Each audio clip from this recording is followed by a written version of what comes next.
Do you, Go ahead. I was just gonna say, do we have any update on where the Sierra Club lawsuit is? They're finishing it up now. It should drop pretty soon. Okay, so it's going.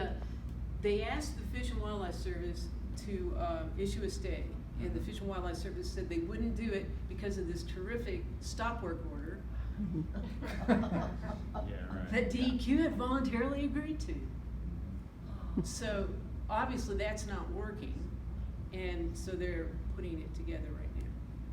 Stay tuned. Obviously not My working. name will be on it. My name will be on it too. Good. Chaim Spartacus. Yeah. In New London, Connecticut, Pfizer left when the money flow from government stopped. And my question is, in this case, tell us about the money flow here coming. And do we know that at certain points maybe that it ends? Because it's the money that's keeping them going.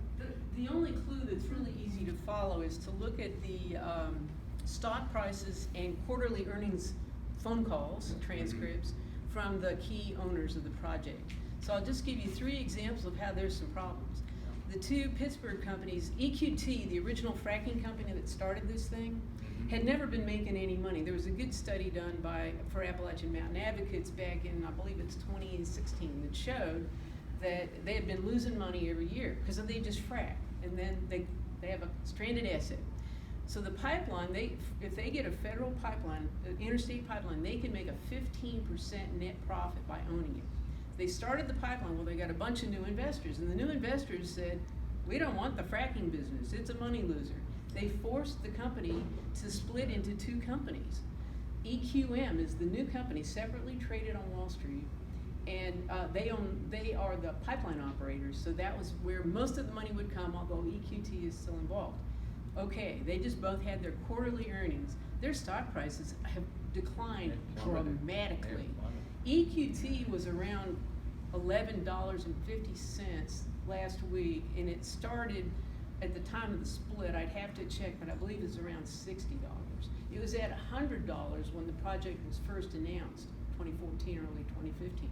So they've lost almost all their value, and they're still not making money. That's the fracking company. EQM, where basically the hedge fund investors and other institutional investors took over the company and split it off so they could own it. That went from, I believe, 60 to 30, something in the 30s. So they've lost enormous amounts of value too. I read the transcripts of both of their earnings calls, and they got a lot of questions about Mountain Valley Pipeline and what's going to happen with it. And the questions included rumors of, you're going to stop this thing and get rid of it. And one of the EQM senior people actually said, well, we'd have to write a check for $3 billion to do that. And I thought, that's interesting, because they know how much it would cost to get out of it. So they wouldn't have bothered to learn that if they weren't interested in getting out of it. And who the heck would they write the check to? Because they have a setup where they're the owner and the customer. So maybe they'd be writing it to themselves. I don't know. But the very fact that they had multiple questions in the interview, in their earnings call, and that they gave answers like that was interesting. The third one, Roanoke Gas. Not their stock price, but what they're trying to do is to us as customers. On January the 1st, who here is a customer of Roanoke Gas? So on your bill, January 1st, you got out of Roanoke Gas, you smart man. There's a little tiny print that a person my age probably can hardly read with glasses that says your rate just went up. No explanation at all. So then you had to get on the State Corporation Commission website, which is about like getting on the FERC website, and try to figure out what happened. And it turned out, if you read their own testimony, part of that increase is to pay for gas connections to the Mountain Valley Pipeline and extending pipe into Franklin County. And that rate was supposed to be judged in June of this year by the State Corporation Commission, whether they could keep it or not.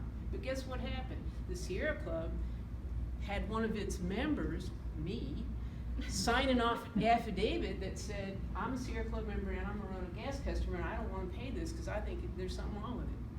They got standing before the State Corporation Commission, which means they can do a number of things, such as ask questions of the witnesses. And so instead of things happening in June, SEC kind of woke up and they said, we're gonna hire a consultant, and they did. And the consultant came to the June meeting, their own consultant, and said, well, Roanoke Gas says that their demand is gonna grow by 10%, but I think it's 2%. That's what, yeah, I think it's 2%, and they've lost some big, they got Freight Car America with 200 workers downtown, closed down. There's a lot of stuff that's closing, so that thing, it's hard to believe they're gonna have this demand. So the SEC continued the discussion, just had another hearing last week, and they still haven't decided, but the consultant is still sticking to the 2%. And so, okay, if they can't, Roanoke Gas joined this thing to make 15% net profit off the pipeline, because they had a good stable Guaranteed. business. Guaranteed. I mean, who gets that, right? If they, where are they gonna get that profit? From their ratepayers. of course. That's the only way they can get it, okay? So if they can't pull this out of us, they're in trouble. Yep.